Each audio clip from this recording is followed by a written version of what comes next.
Nagpapatuloy ang isinasagawang search and retrieval operation sa gumuhong minahan sa Zimbabwe. At may bago na pong presidente ang bansang Maldives, si Abby Malanday sa detalye. Aabot sa 9 katao ang nasawi matapos mag-collapse ang isang minahan ng ginto sa Zimbabwe. Ayon kay Henrietta Rushwaya, presidente ng Zimbabwe Miners Federation, 4 na katawan na ang kanilang na-recover na pawang natabunan ng mga bato. Aminado naman ng opisyal na naging pahirapan ang retrieval operation dahil nagpapatuloy pa rin ang pagguho. Bukod sa mga nasawi, mahigit 20 katao ang nailigtas, kabilang ang 13 individual na agad nakalabas sa minahan bago pa magsimula ang pagguho. Libu-libong migrante ang na-stranded sa isang disyerto sa Mexico malapit sa Villa Ahumada. 76 na milya ang layo nito patungo sa border na US ng kanilang pupuntahan.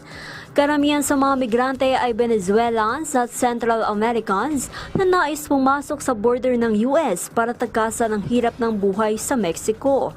Ilang civil protection authorities at lokal na residente naman ang nagpaabot ng tulong sa mga na-stranded gaya ng tubig at pagkain. Nabatid na tila normal na lang ang pagkakaroon ng aberya sa mga tren sa Mexico, lalo't karamihan ay kinakalawang at ilang daang taon nang ginagamit. Samantalang may bago ng presidente ang Maldives. Ito ay si Muhammad Muwizzu, isang pro-China candidate na nagwagi matapos magkakuha ng 54% ng boto at malamangan ng katunggaling si Ibrahim Mohamed Solih na kasalukuyang leader ng Maldives. Magsisilbi pang presidente si Solih hanggang sa pag-upo ni Muwizzu sa November 17. Inaasahan namang mas magiging maganda ang ugnayan ng Maldives sa China matapos ang pagkapanalo ni Muwizzu na kilalang advocate ng Chinese investment.